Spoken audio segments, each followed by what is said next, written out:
Hi, everybody, and welcome to another podcast of mine, where we'll be talking about balancing work and studies while using some common expressions related to these topics.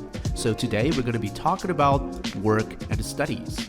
We all know that managing responsibilities in academics can be challenging, but with the right mindset and strategies, you can stay ahead of the curve.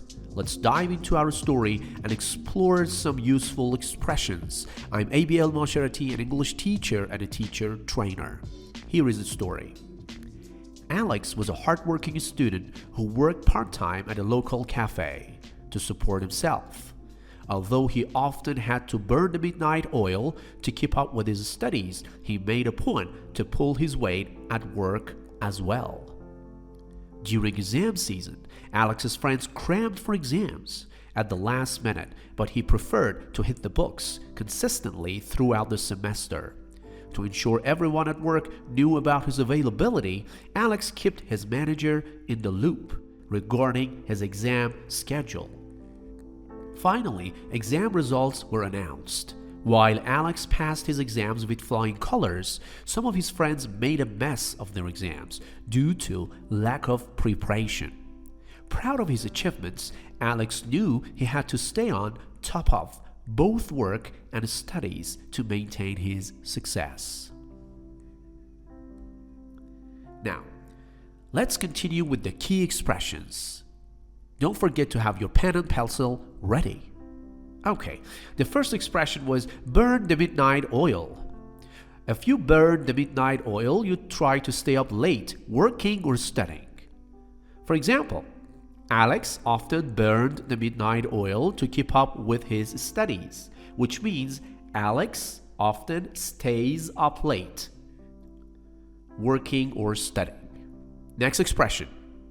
If you are ahead of the curve, or if you try to be ahead of the curve, it means that you try to be better or more advanced than others. Example: Alex tried to stay ahead of the curve, which means that Alex tried to be better or more advanced than others.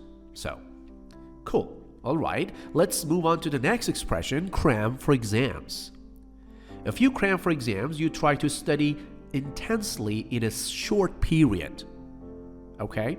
For example, Alex's friends crammed for exams, so they tried to study hard in a very short period, which is not good at all. You should study consistently during the semester to get better results, of course. Okay, next expression.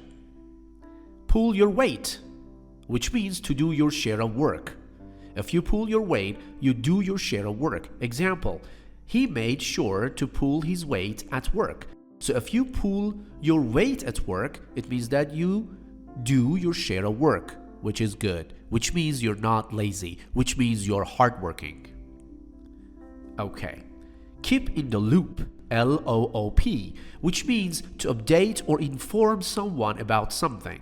Example, he kept his manager in the loop about his schedule, which means he tried to update or inform his manager about it. Okay? So if you keep someone in the loop, okay, it means that you try to inform him about something. Good. Now, hit the books to study hard. Alex preferred to hit the books consistently, which means that Alex preferred to study hard. So if you hit the books, you study hard. Next expression, pass exams with flying colors. I think the meaning is quite clear, which means you perform really well on exams. You get great grades, okay?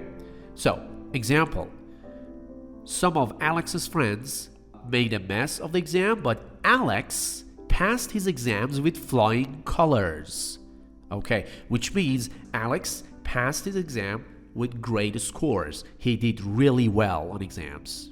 Make a mess of exams, which is another expression, is quite the opposite of passing exams with flying colors. If you make a mess of your exams, you perform really poorly or badly on exams. Example, his friends made a mess of their exams, which means that they performed really badly. They got low grades, which is really bad. The last expression, stay on top of. Stay on top of. If you stay on top of your work and studies, it means that you try to maintain control or be well informed.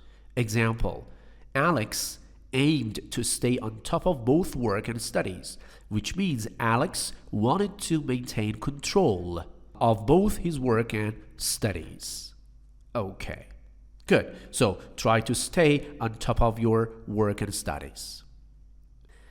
All right, that concludes our podcast on balancing work and studies. I hope you've enjoyed this story and learned some new expressions and can achieve success in both areas of your life. Thank you for listening and join us next time for more engaging stories and language tips. Have a great day.